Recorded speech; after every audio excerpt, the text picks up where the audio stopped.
Wednesday আমি আজকে বানাচ্ছি হচ্ছে রাধা বল্লভী। Good evening. তো এখানে ময়দাটাকে ছেঁকে নিয়েছি আর এখানে দিয়ে দিয়েছি অল্প একটু চিনি আর লবণ। এখানে মৌরি আর একটু জিরে ভেজে নিয়ে গুঁড়ো করে নিয়েছি, তো এটাও দিয়ে দেব। আর এখানে আদা লঙ্কা বেটে নিয়েছি। আর কলাই ডালটাকে রাতে ভিজিয়ে রেখেছিলাম, এটা দেখো মিহি একটা পেস্ট করে নিয়েছি। তো এই যে মৌরি আর জিরে ভাজাটাও দিয়ে দিয়েছি, লবণ চিনি আর আদা লঙ্কাটা পেস্টটা দিয়ে দিয়েছি। আর এখানে কলাই ডালের কিছুটা পেস্ট আমি এখানে দিয়ে দিলাম, আর দিয়ে দিলাম সাদা তেল। এটাকে এখন ভালো করে মেখে নেব। বাকি যে কলাই ডালটা পেশা আছে এর মধ্যে একটুখানি তেল দিয়ে দিয়েছি, তেলটা দিয়ে ভালো করে মিশিয়ে নেব। কারণ কি কলাই ডালটা খুব আঠা আঠা হয়, তো কড়াইতে যাতে না লেগে যায়। স্টফিংটা বানানোর জন্য তেল দিয়ে কালো জিরা দিয়ে আর আদার কাঁচা লঙ্কার যে পেস্টটা ছিল সেটা ভালো করে নাড়াচাড়া করে নিয়ে একটু পরে দিয়ে দেবো মৌরি আর জিরার গুঁড়োটা। ফ্লেমটা কম রেখে যে দিয়ে দিয়েছি কলাই ডালটা। এটা হচ্ছে অনেকটা সময় ধরে অল্প হিটে করে করে নাড়াতে হবে।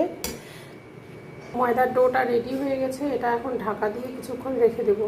পুরটা তো আমি বানিয়ে ফেলেছি, কিন্তু আমি হিংটা দিতে ভুলে গেছি। এখন আবার কড়াইতে তেল গরম করে হিং দেব। হিংটা দিতে ভুলে গিয়েছিলাম, এখন একটুখানি ভেজে নিয়ে ওটা দিয়ে দেবো, মিলিয়ে নেব।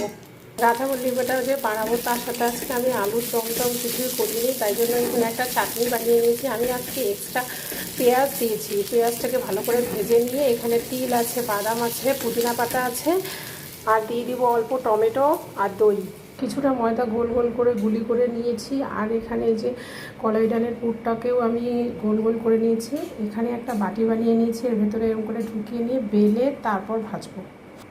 এই দেখো এইভাবে ঢুকিয়ে নিয়েছি। এইভাবে এখন মুখটাকে বন্ধ করে নিব, ভালো করে বন্ধ করে নিয়ে তারপরে ভালো করে আবার গুলি করে নেব। এই যেমন এটা করেছি, কিছুটা বেলে নিলাম, এখন ভাজবো। চাটনিটাও পেস্ট করে নিয়েছি। খুব সুন্দর ফুলে উঠেছে দেখো। এক পাশটা ভাজা হয়ে গেছে, ওই পাশটা উল্টে দিয়েছি। এবার উঠিয়ে দেব।